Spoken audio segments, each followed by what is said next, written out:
Hey guys, what's up? Welcome to Tournament Tuesday, where every Tuesday I'm going to go over some games from the prior week of the Smogon Premier League. Now, I might also live narrate some games if I get the chance to, or even potentially post them the day that they were played later on. But Tuesday is going to be a dedicated day where I'm going to say every week for the entirety of SPL, besides maybe the finals week if there just weren't many exciting games. That's only one series. I'm going to go ahead and bring you guys at least one, if not multiple games from SPL. Today is going to be 2 or 3. This is going to be one of them between FlamingVictini and EMA in SSOU. Those of you unfamiliar with the tournament scene and maybe these two players, both these guys are absolutely amazing players. FlamingVictini is the winner of the last official Smogon tournament, which is the biggest OU tournament of the year pretty much. So he's the only big tour winner in SSOU thus far, in an individual sense anyway. He won the single biggest SSU tournament ever that happened, and it goes without saying that FV is one of the better players. He's also on the OU Council. Previously, he's contended in tournaments like SPL, World Cup Pokemon, and so on before. He's got an amazing track record in both individual and team tournaments. And he has quite of the flair for creativity, and you see that being shown off here with him using Pokemon that we don't see a ton anymore, like Zarude. So it's going to be interesting to see how that works out. As for Ema is also a very great player. In fact, he made it very far in the same OST that FV won, just barely falling short to FV. And in addition to this, Ema has put up consistently positive records in team tournaments leading up to this point. So both these guys are considered to be top 5-10 players in the metagame right now, and it's going to be very interesting to see how this game goes on. So looking at both teams, it's clear that Ema's bringing a bit more of a bulky offensive team, whereas FV's got a bit more of a balanced backbone, but definitely some offensive weapons of his own as well. Ema's team is comprised of Nidoking, Garchomp, Magearna, Keldeo, which is a surprising Pokemon to see, Dragapult, and Tornadus T. Looking at this, it's a pretty solid offensive composition. It's likely going to be a pivot Magearna, as it's the only steel type and only real wall in this team. I'd also imagine it'd be a defog Tornadus T, as there's no other defogger, and it provides nice utility in pivoting. Dragapult's probably going to be the revenge killer, whereas Nidoking and Garchomp, it's likely Garchomp's going to be Stealth Rock and Nidoking's going to be for breaking. I'm less sure as to what Keldeo could be. It could be a Calm Minder, be it Taunt Calm Mind or Sub Calm Mind, or even Sub Taunt combined with Mono Surf. I've seen once or twice before, although not so much in this metagame, but it does shut down Talk specs. With this set, though, there are some roadblocks to Keldeo in most matchups. However, in this matchup, it actually looks quite good. There are no true checks to both stabs in this game. In fact, the only water resist on FV's team is a Zarude, which is going to be taking a metric fuck ton from the Sacred Swords. It'll be interesting to see how that plays out there. Looking at FlamingVictini's team, it's got a very nice defensive backbone with Clefable, Swampert, likely that for rocks, and Corviknight, as well as some great offensive options. Cinderace and Zarude is both some faster Pokemon there for some speed control. And while Garchomp is maybe a bit slower than those two Pokemon, it's also fast and likely there to be more of a breaker, a win condition, if you will. I don't think he's got a Choice Scarf on his team, but he's got some nice speed control momentum and some good defensive options, so it's nice to see. He also has the classic Fire Water Grouse core with Cinderace, Zarude, and Swampert, if that means anything to you guys. So yeah, looking at the matchup here, I believe that Dragapult from Ema can do pretty well, as well as Keldeo. However, Tornadus T, if it's just a utility set, it's probably just going to be U-turning and knocking all day, which is fine and well and all, but it's not going to pose a major threat. But it could open a door for Keldeo, for Nidoking, for Dragapult to pose a major threat. And Nidoking's another Pokemon that's pretty hard for FlamingVictini to deal with defensively, but it only really comes in on Clefable, so he has to be careful there, of course. However, FlamingVictini has some threats of his own. For instance, Cinderace can do very well, especially if it's not a Rocky on the Garchomp, and even if it is, with some shape, it might be able to do the trick regardless. And in addition to that, Swords Dance Garchomp, if that is his set, is a major problem for Ema. Scale Shot plus Earthquake could potentially even do it in itself, so yeah, you gotta be really careful there. Finally, Swampert's able to get rocks up, and nothing really wants to take it on 1v1, which is really important for FlamingVictini as well, especially if it's not Defog Tornadus T, but even if it is, it could probably find a way around that. So yeah, it's gonna be interesting to see how this game plays out. Personally, I think that Ema has a very slight matchup advantage, but it definitely can go either way. So without further ado, let's get on into the game now. Right off the bat, we see a Magearna lead from Ema, and we see a Clefable lead for FlamingVictini. That's obviously favorable for the Magearna side. The prospect of Flex Flash Cannon is absolutely devastating. However, we're going to see FV predict that, or perhaps a Volt Switch and go to Swampert, and thankfully he's going to get that correct. However, Ema's going to reveal he's not a choice set, but rather he's AV and goes for an Energy Ball doing 70%, which is a really uncommon option on Magearna right now, but perhaps an underrated one.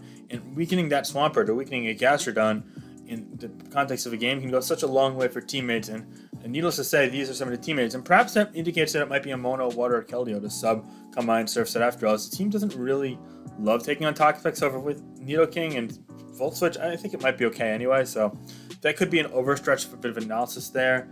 Or maybe that could be the case. But regardless, it's a significant amount of chip on the Swampert, which just goes for the safe Stealth Rocker. So he thought safe Stealth Rock, and you just get it away now as Ema predicts to switch into, goes for Volt Switch into Lippert and hits a Cinderace, which means he could bring in his Garchomp, which is a great play there, letting him get rocks up. That means Clefable is going to come in for that V though, which invites Smogon right back in here, and we see a knock up, removing that Assault Vest promptly. Now here's an interesting play. He's going to go for Ice Beam, perhaps revealing he's not Flash Cannon. He's going to take a Thunder Wave in return for that Ice Beam. So he's going to try and fish for a Freeze or a switch to Garchomp on a Volt Switch or a Swampert on a Volt Switch, and he doesn't get it. However, he gets the Swampert Switch here as FB was still fearful of the Flash Cannon, which I completely disagree with for what it's worth. You build Ice Beam and Energy Ball, surely you need Volt Switch and Flash Cannon, so there's no reason why he would be Flash Cannon at this point. He would have to be Volt Switch and Flare Cannon, I mean. So, yeah, all in all, I don't agree with that, but regardless, what happens. Sometimes you get a little overly safe, or maybe he had justifiable reason to be concerned. I'm not sure. I don't know the specific scenario that was going through his head, but FP is a smart player, so I'm going to question it a little bit, but I'm going to say, okay, not the end of the world. He can still come back for sure, and so that he tries to, as he loses the Pert and gets into Cinderace. Cinderace, however, pretty much is not going to be able to do much until Rakiel Garchomp takes more chip, as it seems to be the case that it's both here, Garchomp here. And that Earthquake damage only doing 35 kind of confirms it, as he takes 54 from that Moonblast, which is huge, as all of a sudden Cinderace looks really good in this game.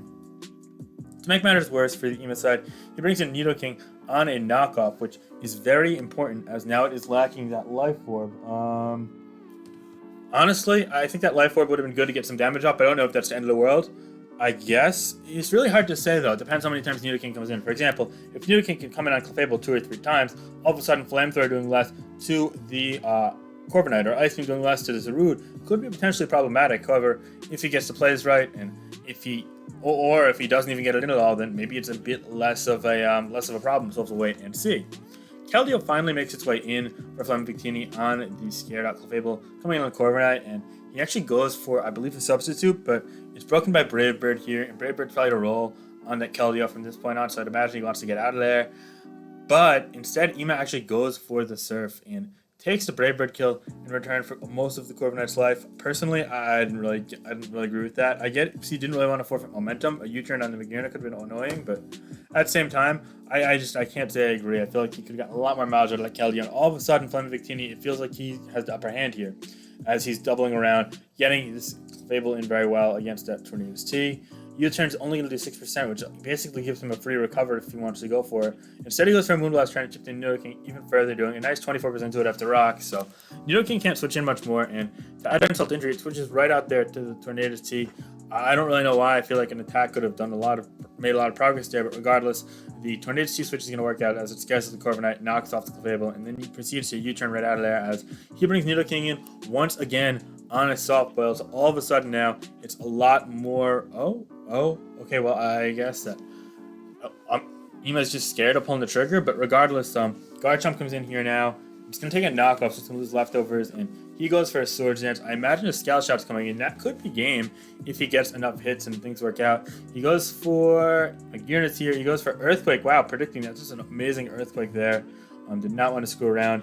Now the Dragon Ball comes in. He wants to get out of there for sure now as he fires off the Corviknight, which I thought would have been fired a couple turns ago, but I digress. Draco Meteor is obviously not going to hit, so yeah. Now Tornadus T comes in here, and we see a Moonblast. It does 41%, which is pretty impressive damage, perhaps revealing it maybe a more offensive Clefable, which makes sense as Rock Helmet is on Garchomp after all. Now Nidoking comes in, takes the same Moonblast for 26%. Yeah, that's definitely Life Orb damage. Okay.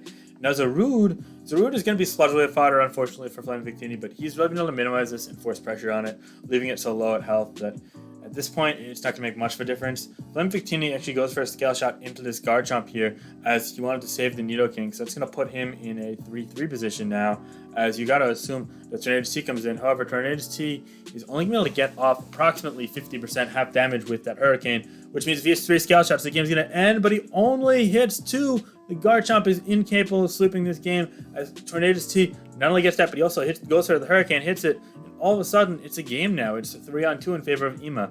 And Moonblast will take out that Dragapult, don't get me wrong, but all of a sudden Nidoking at just barely any HP comes in and gets a kill on Clefable, and now it's Cinderace against the world. So here's what I'm thinking here.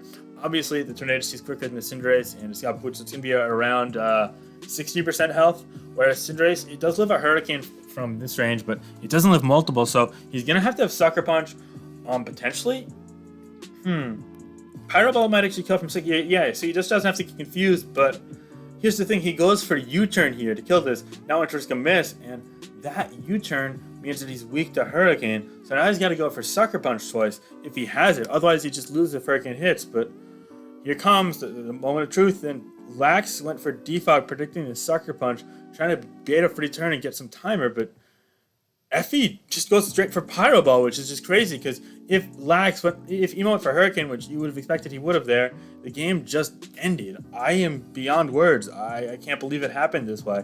The ending of this game was one of those moments where everyone in the Smogtours lobby just has their jaws completely drop and go LOL in all capital letters and stretched out. You got like 14, 15 O's and like LOL, you know, one of those. This was one of those moments, and that's why I love Tours so much. There's so much to root for. There's so much going on. The stakes are high, the tension is real, and who knows who will sink and who will swim. In this game, it appears that FlamingVictini was able to swim away victorious, whereas Ema sunk to an 0-1 record, but I'm sure both these guys will have solid seasons overall. I'm really excited to see what they bring and how they play in future weeks. So be sure to like, comment, subscribe if you want to see more of that and other SPL content. And in addition to that, guys, I hope you all have a great day. A lot of crazy stuff's going on right now, but stay strong, and we'll all be better off for it. Yeah, all right. Be sure to like, comment, subscribe again. Check out the Twitter and Discord if you want to be in touch, and I hope you all have a great day. Peace out. Speak to you later. There are going to be more videos today coming. All right, bye.